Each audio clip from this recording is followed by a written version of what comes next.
Hey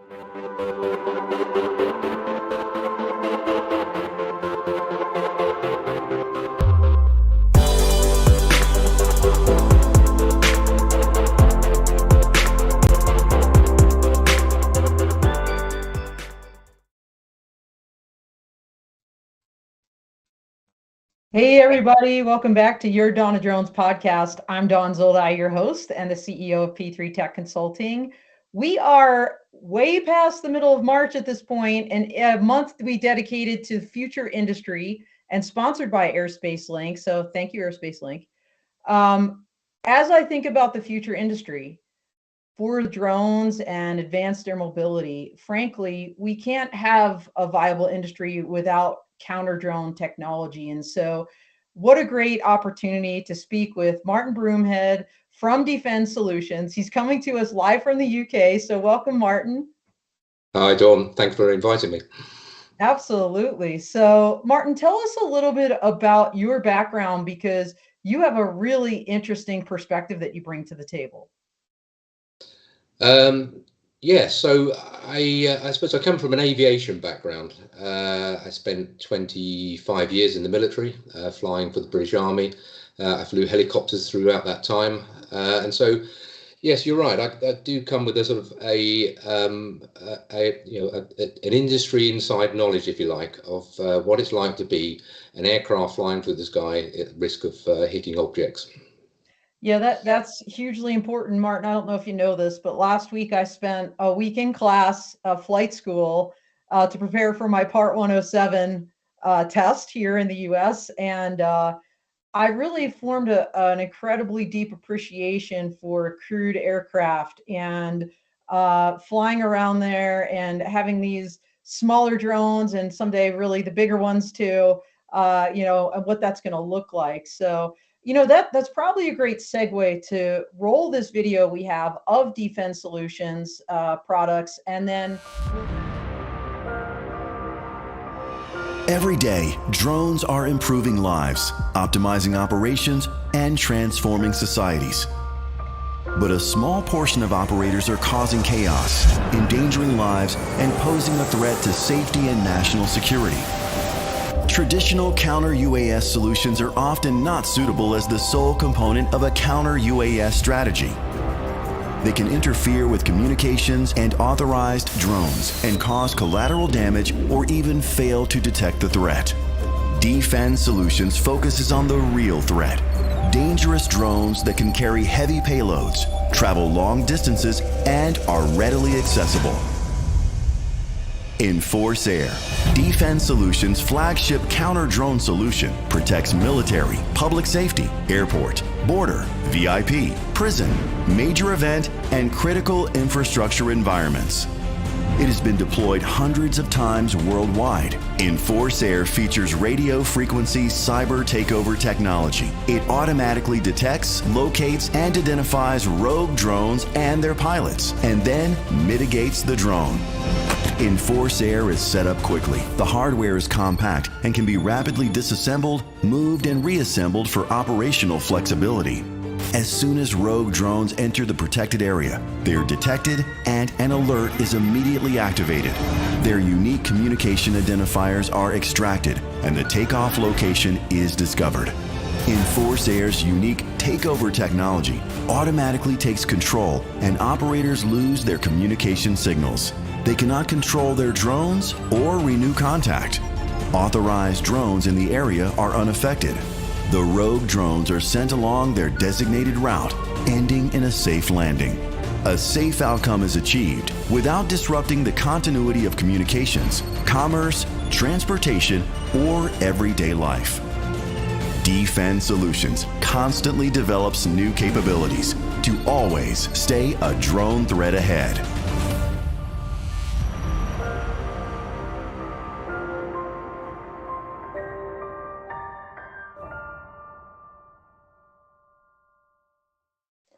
All right, that was awesome. And we're going to dig deeper into all of that. But, before I do, I want to mention that this is live, everybody. And we do already have people jumping into the chat. So if you're out there, please ask your questions, say hello, tell us where you're coming from, give Martin and me some positive encouragement. We love all of that. And so far we have sent Sandra Wellfed from D-Fend out there saying looking forward to the show. And also Joaquin, let's see, Joaquin Roybal, Masters of Science, saying good morning. This was an awesome intro. So thank you, Joaquin, for that positive encouragement. So good stuff. Now, I love how this video started out acknowledging the positivity and all the great, kind of drones for good cases that will change society. And I want to start there, Martin, because there's been just such an incredible proliferation of drones globally, not just in the United States, where I believe there's over 866,000 registered small UAS, but also in the UK. So let's start there. Can you tell us a little bit about, let's focus on airspace safety, in particular, in the context of drone proliferation. What are the trends out there? Yeah, that's a great question to start with, actually, Dawn. And of course, D-Fend Solutions comes very much from a position of, drones are here. They're here for the good of society, and we need to protect the legal use of drones by taking out, if you like, the illegal actors. I suppose in terms of the context of airspace, one of the things that I sort of looked into, fairly recently, to be honest, was, where in the airspace are these incidents happening? And you kind of imagine that they're going to be near to ground level, maybe up to 400 to 500 feet. But what we're actually seeing is drone incidents and near misses with passenger carrying airliners up to 16,000 feet. So that just gives you a sort of more broader context, if you like, of how dangerous and the whole illegal flight of drones within airspace is. It's a couple of only recent incidents. Edinburgh Airport had to ground flights because they had a drone flying near ground level. Yeah. And then conversely, there was an EasyJet plane that had to take avoiding action and came within, it said, 3 meters of a drone at 16,000 feet. So now we see outright frightening. Well, let's talk before we get into like basically the clueless, careless criminal and even the combatants that we're seeing now. Let's talk about those positive use cases. Like what market sectors, as an example? I think we have a slide here that we were showing about the commercially used, commercial market sectors that are really blossoming for drones in the UK in particular. Yes, I mean, stand fast all of the incidents I've just described to you, which are, probably, in all honesty, private users. Yeah. What we're seeing now is under current projections is, just in the UK alone, there's expected to be over 76,000 commercially flown drones. All of those need to be able to operate safely. And in company, if you like, with manned air traffic, such as airlines coming in and out of airports. Now, unmanned air traffic management is a huge subject, and we're really not going to get into that in any detail today. Right. But suffice to say that at D-Fend Solutions, we recognise the importance of that traffic being able to operate safely and legally, and therefore we need a policing structure, if you like, an ability to deal with any nefarious or rogue or malfunctioning drones within that flight lane, commercial flight lanes. Yeah, absolutely. That is a given. We're seeing, as I think about the use cases that are really, let's just say, blossoming, at least in the United States and I believe globally, including in the UK, we have drone delivery kind of coming of age. Recent announcement here in the US, Zipline, with their cool little contraption, right, that comes down and the package pops out. Yeah. It's like a little robot or something. Precision agriculture. of course, industrial inspections, both indoor and outdoor. So the use cases are only as limited as one's imagination, I think, at this point, honestly, Martin, because I feel like the technology is there. And as you said, some of these drones can fly up to 16,000 feet. That is incredible. And now we're talking maybe some of these larger drones, some of the, maybe offshore energy, logistical deliveries, things of this nature. And we're only going to keep seeing more and more of that. You alluded to a couple of incidents in the UK, but I'm going to use your words right back at you. I feel like you said during Clubhouse with Maggie last week that a watershed moment for the UK and drones in particular was Gatwick. So yes, tell us a little bit about that and your perspective on it. Well, that's the now infamous event that happened over several days and cost the airline and airport industry millions of pounds. That's stand fast the safety implications, of course. That is one of those incidents that, as I said before, it was a watershed moment for us and for the UK counter-UAS industry. I think what we've come to realize now, and it's very evident, is had we had the technology that we now have, such as Enforce Air, then that incident would have been dealt with, or could have been dealt with, much quicker. We would have expected to have detected the drone immediately. We would have expected to be able to tell the authorities where the pilot was, and that could have been duly dealt with. I mean, and that's what we call proportional policing. So rather than a huge security operation, rather than shutting down an airport with everything that's attendant to that, this could have been dealt with quickly and quietly in the background, without passengers even knowing what was going on, which I think is ultimately the aim of what any security operation wants to do. I love that term, and I think you all have coined it, this proportional policing. Having been in the military myself, that term proportionality is something, as you know, Martin, right, that we use in the law of war. When you talk about kind of the risk versus reward on what you're going to employ, how this could impact civilian populations and things of this nature versus military objects. So proportional policing, I think, is a really interesting term, and I think it encapsulates what is really needed, right? Because like look, when I look back at Gatwick, and there's a lot of let's just say media about this incident, good, bad, ugly.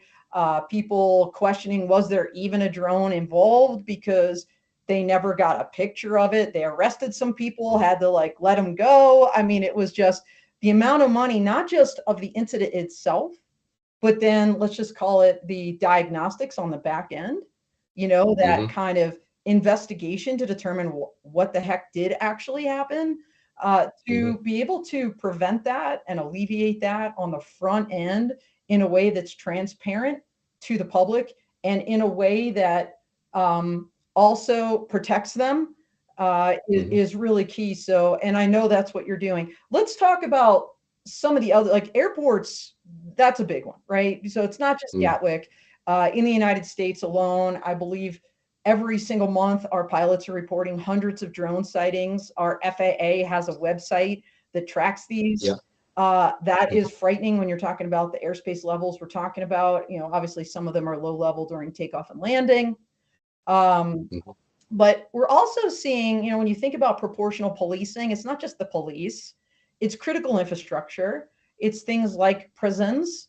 In fact, I think my friend Dave Krause from Influential Drones just sent me something where I believe it was Pennsylvania. It was either Pennsylvania or Virginia just amended their laws on trespass. I'm doing air quotes here. To include dropping things into prisons from a drone. Because that's an interesting distinction. I mean, it's a huge business. Smuggling into prisons and the black market economy within the prison is a huge business. I mean, you just have to look at the tiny mobile SIM card. Imagine how many you can fit on a drone and fly those across. In the UK, they are £2,000 each in a prison. Wow. And I don't know what the exchange rate is. It was near parity recently, but that's at least $3,500, isn't it? So just for one SIM card, and so. You can see why criminals are driven to getting contraband across the fence, and drones have proved an extremely lucrative way of doing that. And certainly, with a system like Enforce Air in place, we would be able to detect those drones immediately. We'd be able to tell you where the pilot is. And I go back to that whole proportional policing. This is about putting in an arrest stop. This is about stopping the perpetrator at source. So it's one thing to catch a drone, but they'll just come back with another one. You want to stop the pilot. You want to make it understood that they just are not. This is no longer a viable way for them to smuggle contraband into a prison. Yeah, well, when you think about critical infrastructure, Martin, what's really frightening are what I would say the repeated attacks on critical infrastructure, such as, and when I say attacks, let's just say incursions. Maybe that's the better word, right?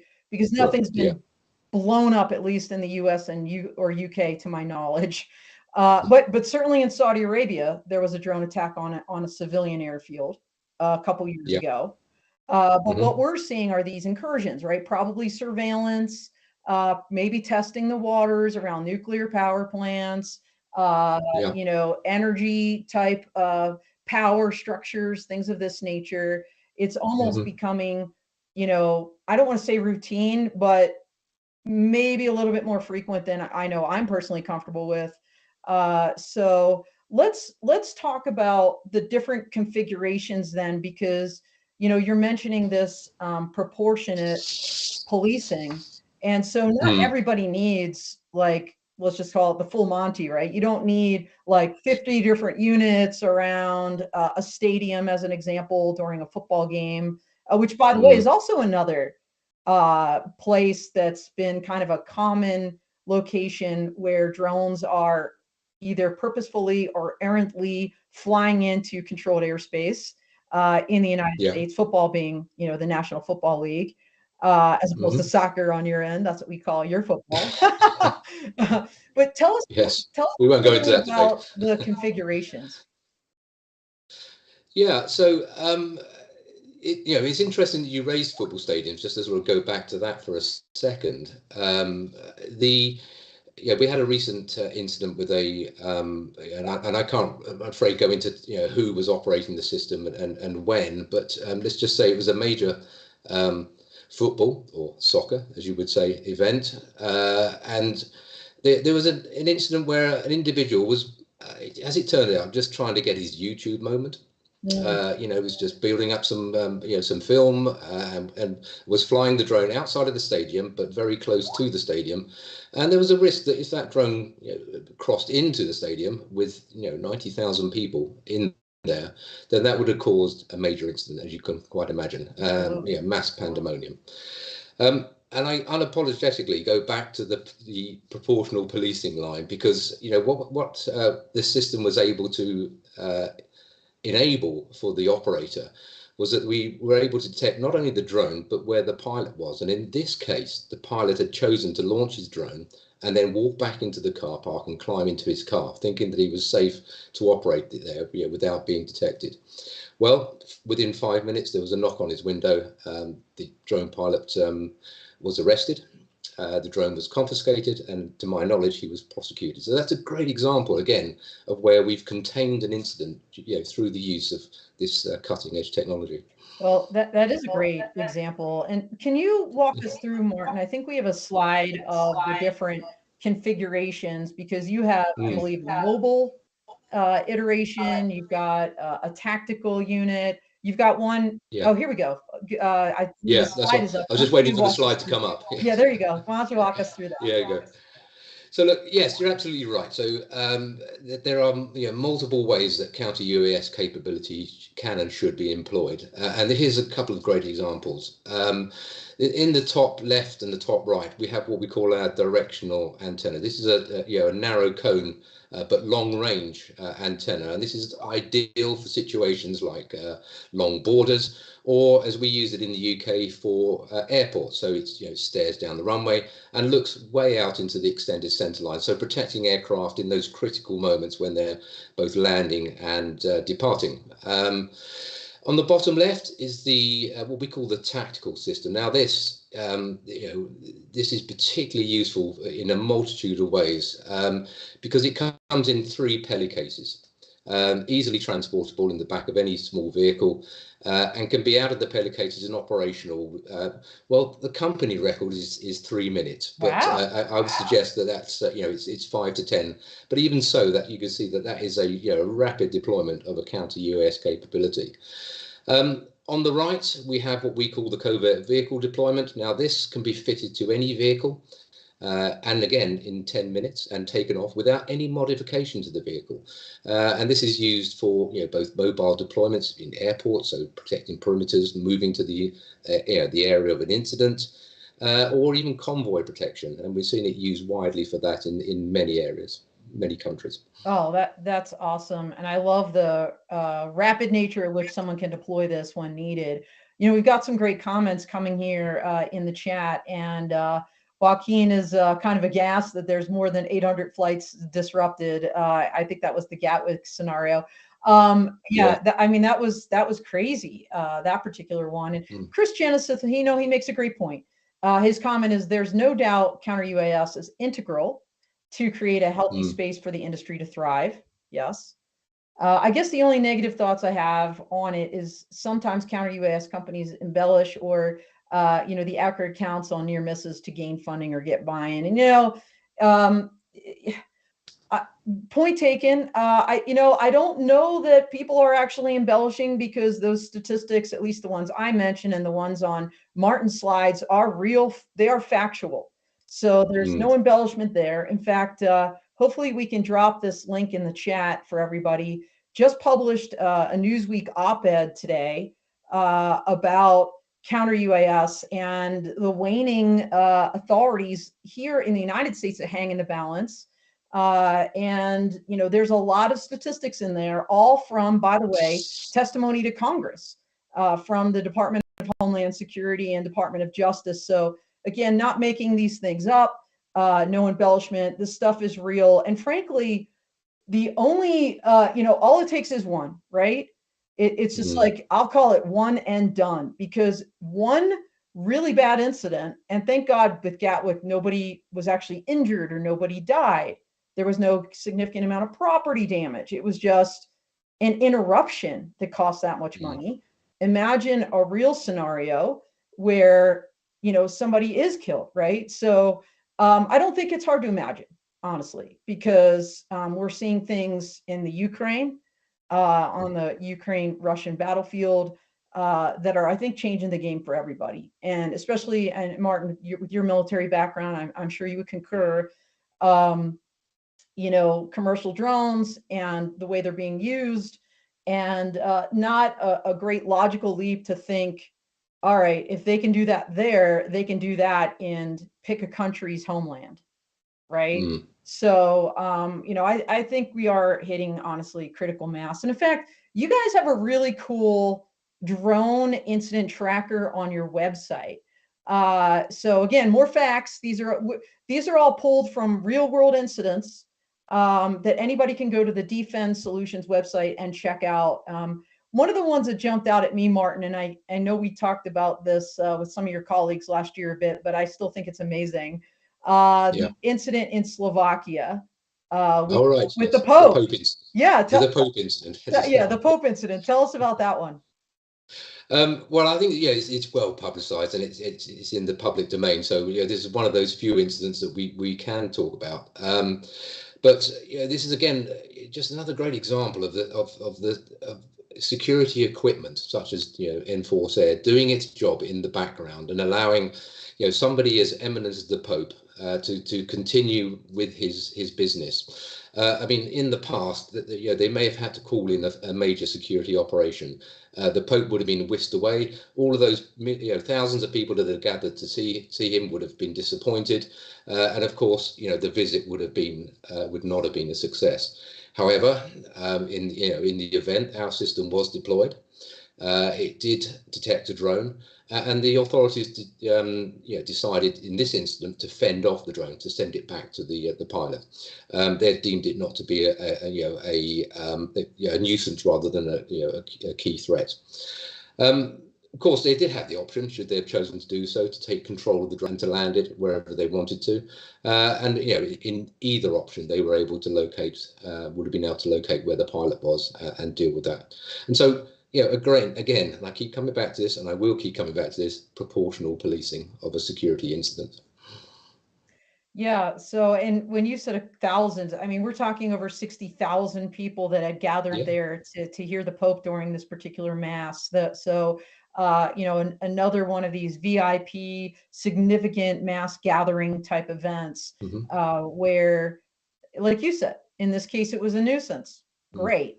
But until you take it down or, run it against your database to determine, okay, do we have this thing registered? Is it authorized to be in this area? You don't know that, right? So another wonderful example. So thanks for sharing that. I want to kind of pivot back a little bit to talk about the authorities. And when I say authorities, the legislative, the legal authorities, because in the United States, as I mentioned,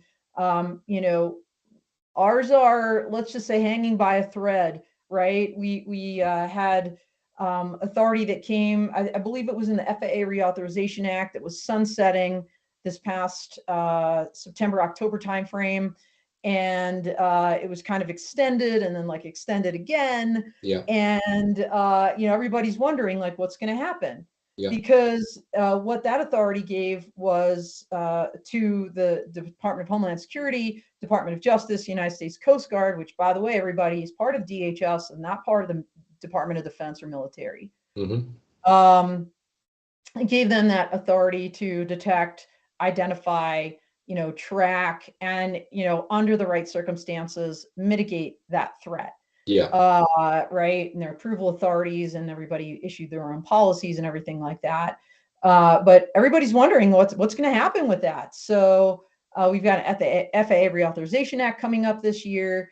What's the status in the UK from that kind of legal standpoint? Because what we're coming up against here, why people need affirmative authority from our Congress and our legislative branch, is because there's a whole host of criminal laws in Title 18 that were written, for other purposes, never intended for this kind of, never intended, let's just say, to inhibit law enforcement from doing their job.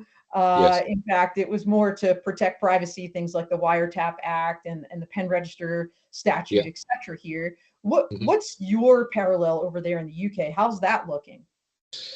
Well, as you might imagine, it's a very similar picture. Our sort of common history, you might imagine that we have similar laws and regulations and legislation in place that you're absolutely right, was put in place for very good reasons, but did not ever consider that it would need to be used in the context of taking control of a drone.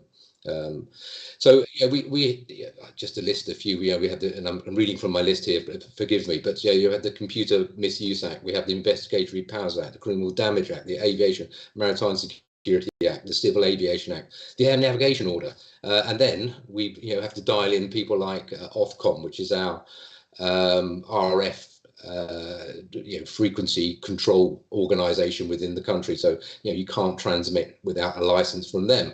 So that's like our, in the US, that's like our Federal Communications Commission, the FCC equivalent then. Yeah, no, exactly. So all of that legislation exists for very good reasons, and in order to if you like, get beyond that and be able to use mitigation capability, we have something in the UK called the Police Powers Act. So the police can apply for authority to, if you like, step outside of those legal parameters in order to use technology such as counter-UAS. What they need for that is what we call a Part 3 authority. They can apply that, but it currently requires an extremely senior police officer, sort of deputy chief constable level, to give that authority. And they can only give that authority with a very clear operational plan, if you like, and for a distinct reason for doing that. So, they're currently conducting an operation on a criminal gang, and they want to, listening to their telephones. That's a great example of of when they might want to use this authority. So it's a quite a blunt instrument, if you like, to for the dynamic nature of counter-UAS incidents. So can I ask you, Martin, in the US, we have, the federal system. We've got our federal law enforcement, like the FBI, Federal Bureau of Investigations, that fall under the Department of Justice, as an example. And then, of course, at the state level, right, we've got what we'll call more local law enforcement. You've got state level police, you've got municipal, like city police, like the Denver Police Department. When you're talking about this authority in the UK, is there a distinction amongst the police entities here, or can any police officer apply to employ this kind of technology? I suppose, in theory, any police officer that holds a police warrant can apply for the authority. So you're ahead of us. So I mean, I just I'm jumping up and down because no, this is a really big deal. It's a really big deal because our brothers and sisters out there in blue in the US and apparently in the UK, unless they apply to get the authority, don't even have the ability to detect. And that, when you think about boots on the ground, who is going to be the first to respond to an incident? It's going to be your local law enforcement. It's going to be those police, and they can't do proportional policing unless they are enabled to do it by the Congress. So here's a couple questions. They're rolling in, and we got our incredible and the amazing Major General retired United States Air Force James Poss saying, what does the British government think needs defending against drones in the UK? Military bases only, public critical infrastructure like power, private critical infrastructure like oil refineries, everything inside the M25 question mark. So he's asking kind of you to sit in the shoes of the government, which obviously you don't sit there anymore. You're not part of the military, and but from where you sit, what do you believe your government would want to protect with technology like D-Fend and Force Air, as an example? I mean, the easy answer would be all of the above. Everything you just listed there is a potential the potential requirement to defend against drone incursion. We've talked about airports, but those are particularly important. But also we have critical national infrastructure, nuclear power plants, oil refineries, even critical enterprise. When we loop into that as well, prisons, MOD sites, the list is endless. Anything that has something inside that doesn't want to be either seen or disturbed by drone activity, then that's what we would want to protect. Well, when you think about it, and frankly, in the UK, I believe this is pretty pervasive. The security cameras that are all over like almost every street. I mean, people come to just not even notice those anymore, honestly. Even in department stores here in the US, there's security cameras everywhere. And it's just just kind of the way of life. Like, wherever you are, there's going to be a camera. I see this technology as an extension of that's very specific and locked onto a very specific threat. So, that's kind of the way I frame it in my mind, for whatever that's worth. And Chris Geneseth has a great question too. He's saying, are you finding offenders are utilizing more custom builds to circumvent counter UAS capabilities? In other words, are we having the dudes in their basement or in their garage, building these things for various purposes, and are they harder to find and detect? Do-it-yourself drones. Yeah, no, that's a really good question, one that comes up quite often, to be honest. It really is a constant foot race for us to stay one drone threat ahead, if you like, as we like to say. So yeah, there are. We're not really interested in the form factor of the drone per se.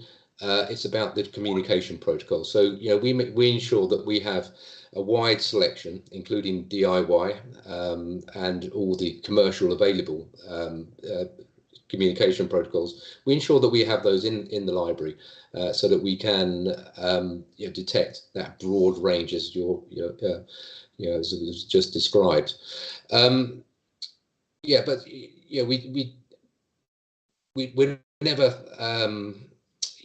we never feel that we can rest on our laurels. This is, as I said, is a constant foot race. And so if a company of 150 people, I think we currently are, 100 of those people are engineers and software engineers solely focused on making sure that we stay ahead of the game. It is a constant foot race, as I said. Yeah. So, looping back, I'm going to say to General Paz's question, I think a logical follow-on to that is, what is D-Fend Solutions, not D-Fend Solutions position and presence in the UK right now? Because clearly there is a demand. And can you walk us through a little bit, like from when you started to like where you are today in the UK? Oh, gosh, yeah. I mean, D-Fend UK is a small but dare I say critical part of the D-Fend family. We really came into being when I joined. I was the first one in the UK to join the company, and that was in February 2020. So just ahead of the pandemic. But of course. So, and I always say that if someone had asked me to start the UK business from my bedroom, I would have probably had a different conversation about signing that contract. But I'm glad I did. It's been one hell of a ride. We now have I now have two other colleagues in the UK, and we'll be looking to expand, further. We are looking to expand further in the very near future. We have a solid order book. We have a really good order book. We have a solid pipeline, and times ahead of us are very exciting. It's like the world has woken up, and particularly the UK, to the world of counter-UAS in the cyber context. It's exciting times. It is indeed, and as you said, it is a foot race. And Chris Genesis has another question about that. Are you partnering with manufacturers to keep up with that foot race, to quote unquote counter the counter? Interesting question. I take to mean partnering. Do you mean drone manufacturers or? Yeah, I think he means like OEMs, original equipment manufacturers, to know kind of, all right, here's what we're putting out. I mean, just in the last couple months, we've had some really great releases, right? Brink put out their Lemur 2 as an example. So are you working with those companies to, at least on the commercial side, keep up with, all right, here are the trends, here's what we're seeing, here's the next thing up?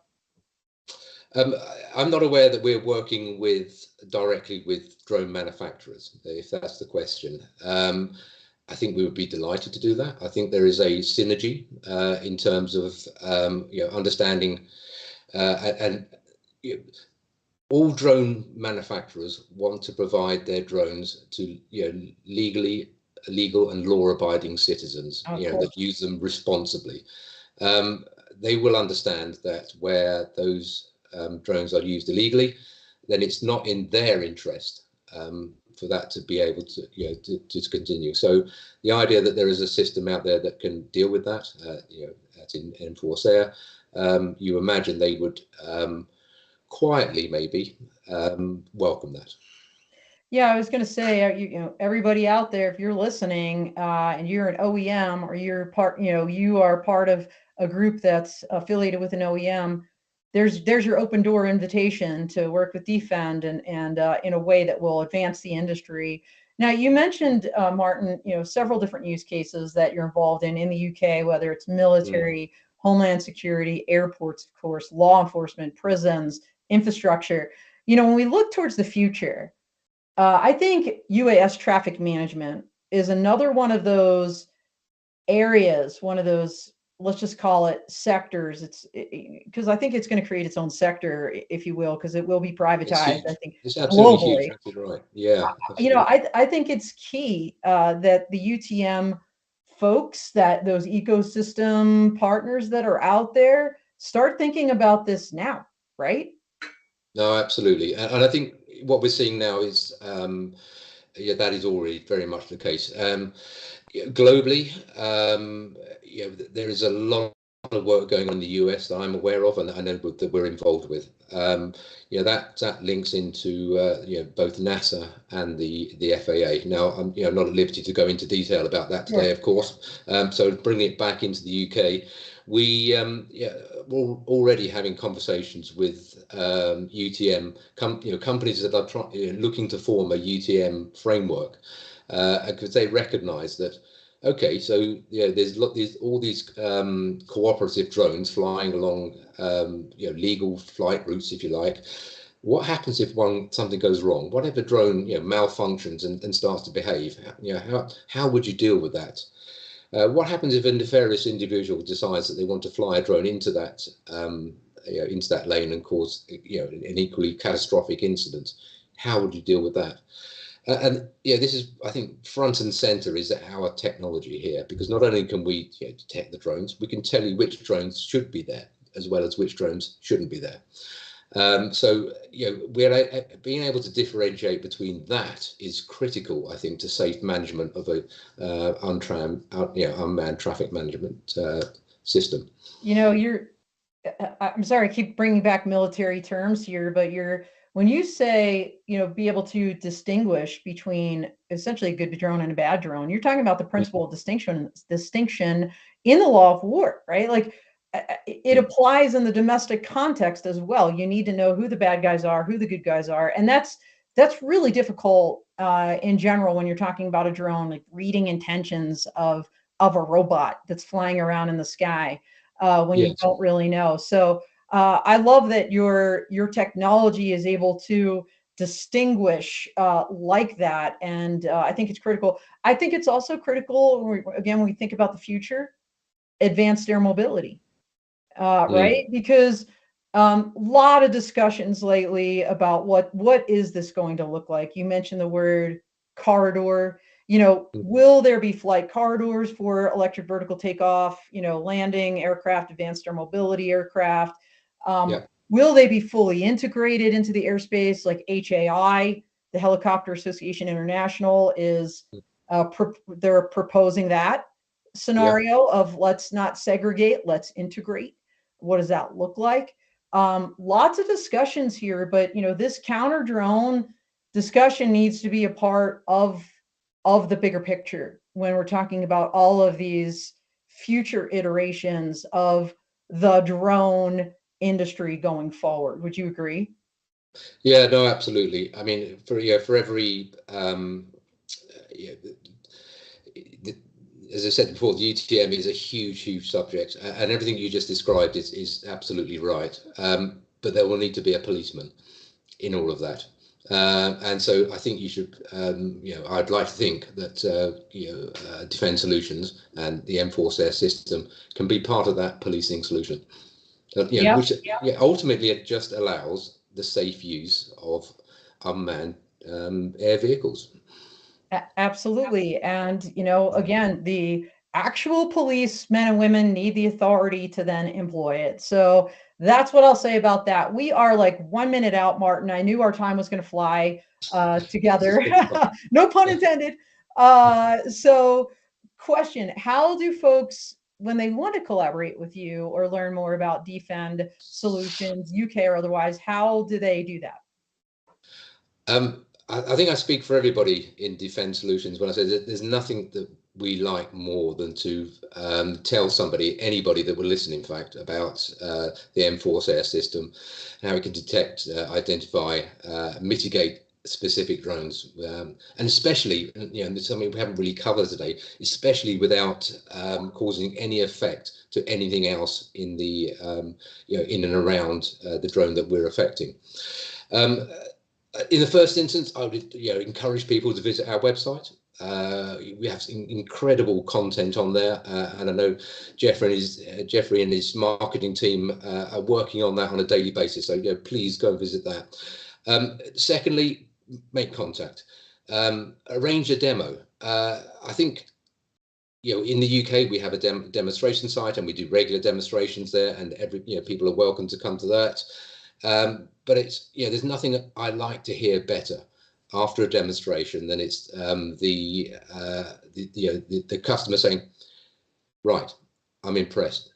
For the first time, I've just seen something that does exactly what it says on the tin. It does what we say it does.